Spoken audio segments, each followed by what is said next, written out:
Welcome, everyone. I'm your host, Tetaun Moffett of Tetaun Media Works, and I'm sitting alongside a great friend of mine, a great comrade and a warrior in the community. And many of you know him as Mr. Larry Gibson. We're here with Project 1619 Incorporated, and I'm sitting here wanting to spend this kind of time with you, Mr. Larry, to kind of talk about some of the great accomplishments of the Project 1619 Incorporated organization, but also reflect upon some of your co-founders and some of these great men, these great warriors who have now gone on to a better place. But we just want to take this time to just kind of get your thoughts on these brothers that you have labored with for many, many years, and then just kind of talk a little bit about Project 1619 going forward and some of the things that we're looking forward in the future.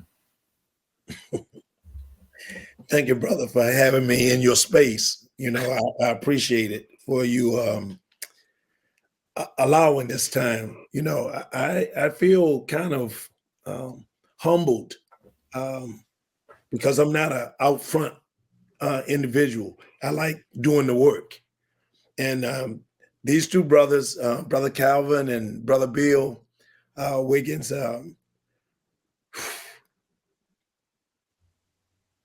I call them the front runners. It takes brave hearts to be to the front. And when I think about them and I think about our stepping and I think about this moment in time that we're contending with, I get tender. And when we talk about African us story, that it moves me. This is something that's been in me all my life. Right. When I was a kid, I didn't understand it, what it was, but I knew that something was missing from me. And what that was my Africanness. And I didn't know about it because we weren't taught it here in America, so-called America. Right. Well, anyway, when I think about these brothers, I give them much honor, much props because of the heartedness to stand up, to go through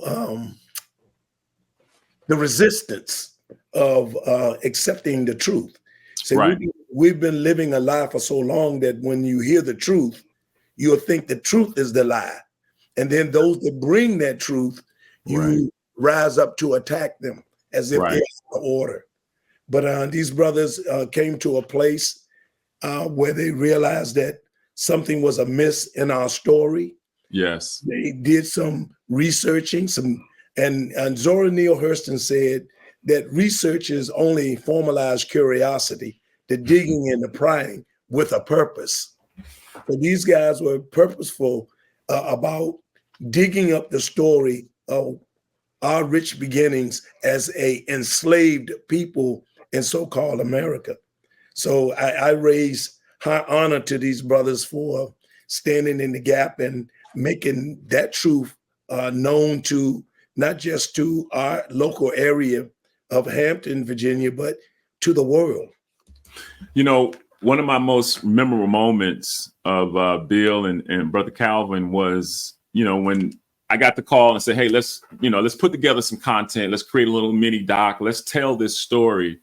And to be able to, go out there and have the privilege to sit with these gentlemen and to include yourself as well, and to record so much of the rich history. There's a lot that we filmed in interviews that did not make it in the cut.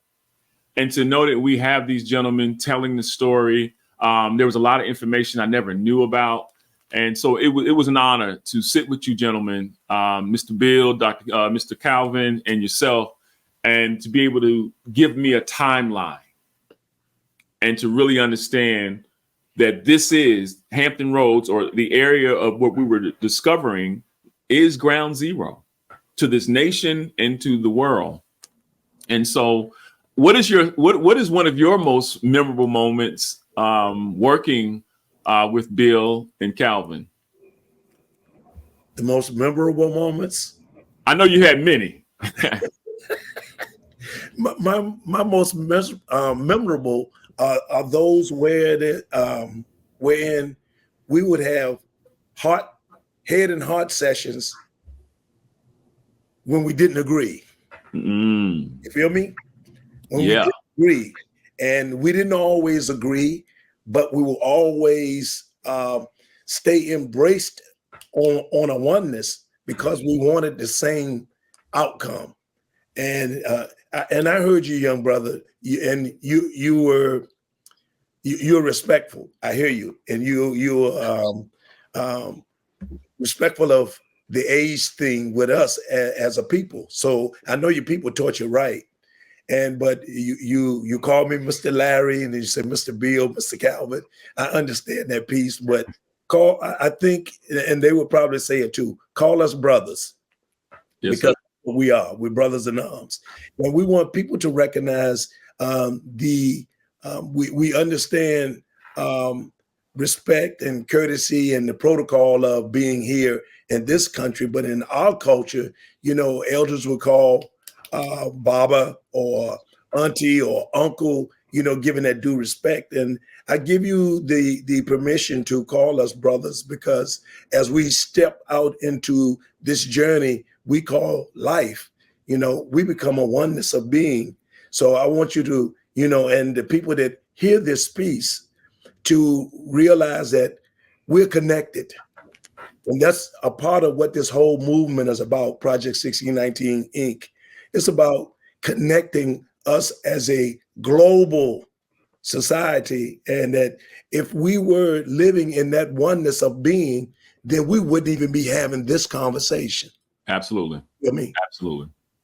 Absolutely. I like I said, this is always a blessing to have conversations like this. And unfortunately, in situations that do happen, when we do have warriors and people in arms that we've battled with and stood in the trenches with, but I always have the belief that there's always somebody up next coming up, right? We're raising up other warriors. There are many people in our communities that we often overlook. And so I wanted to give you an opportunity, sir, if you wanted to extend an invitation. I mean, there's a lot of young people who don't know much about Project 1619 Incorporated. They may know what they've Googled on the internet, but we have a gem right here in Hampton Roads that I think can shine beyond the Chesapeake Bay into the South, into the North, into worldwide conversations. And so if you could just tell us a little bit about how individuals can reach out to you, if I want to volunteer my time, if I want to be part of the research, or if I just want to sit around the elders and learn and take tours to see some of these landmarks that are often, celebrated to date. How would anyone reach out to you and get in contact with you? Via the website, or is there a number they can call? Yeah, well, our website is project1619.org. You can hit us up on that, or you could call me personally, Larry Gibson, at warriorgip@verizon.net. That's warriorgip@verizon.net. And my personal number is 757-871-6678. And as I put that out there, you just did a little spiel yourself, and I'm a firm believer. I follow Baba Frederick Douglass when he said it is far greater to build strong youth than it is to rebuild broken adults. Wow. And Wow. I think in this life that we are living, and I've noticed it for years ago, and even more so the presence, because I've stepped into elder mode and in that arena, and I see throughout history that when change came, it always came through young people, including myself and those that are younger even. Right. So I embrace you, and I ask that those of you that really want to create change, those of you that are really freedom fighters, those of you that dare to be innovative, and even in stepping out to make a stance about truth and about what's right. Right. You can be rejected in a lot of areas. You have to be strong enough or our ancestors taught us to be resilient through the transatlantic slave trade, through the Ma'afa, throughout the continent of Africa. They showed us how to be strong and resilient in living and in dying. So this piece, I urge you, this is not just like I said earlier, a Hampton or a Virginia thing. This Right. is national and international. We're trying to make the world come to a place of reckoning and of reconciliation and healing. And the only way you can really heal is have true, hard conversation. Yes, sir. And I think those conversations should continue because, again, there's always an opposition to change or recreate history.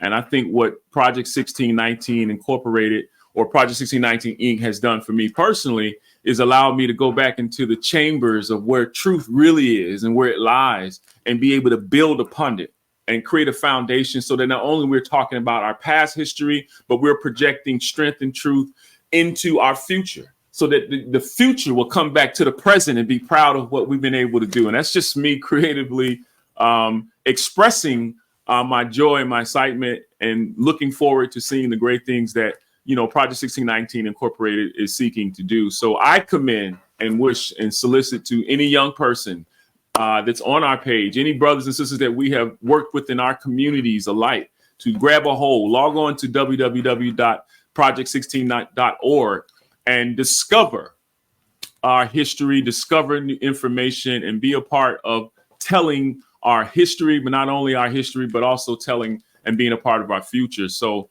thank you, Mr. Brother, our good warrior, Mr.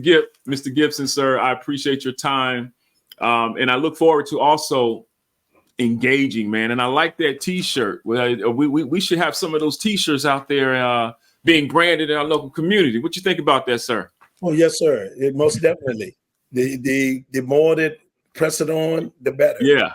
See, this is, and even talking about those elders that just transitioned, this is just the imprint of the beginning of, and we don't just want our young people to think about when they say Black or African, our story, that they go to the area of enslavement. Oh, yeah. Oh, yeah. Wrong story. See the beginnings of us. The root. Yes, sir. Deep roots. They said unless the fruit have a stem or roots, it won't produce anything. So in order for us to grow in a oneness, grow as a people, and make Africa as great as it was in the beginning, we have to come together on the oneness of being and create that change. Absolutely. Absolutely. And I think that starts within us. True. A lot of times we want to fix everything around us, but if we don't work on those things within us, then we cannot reproduce or regenerate things after our own ambitions and desires. So that foundation gets weakened because our interests go other places. We forget where we come from, or we ignore the wisdom of what has pushed us forward. The struggles and the challenges of those elders have gone before. So I appreciate this conversation. I look forward to digging in and really discovering the history, because I know we worked on a documentary that I want to be able to dig into and get some of your behind the scene thoughts on some of the content that was not shared. And so we're going to be sharing that in our upcoming podcast for Project 1619. And we'll be pushing this information out very soon. So thank you, Dr. Gibson. Let's have at it, brother. And let's rock and roll, sir. Yes, sir. You have a wonderful day, and we look forward to following up real soon. All right, now. Peace and blessings to you. Yes, sir.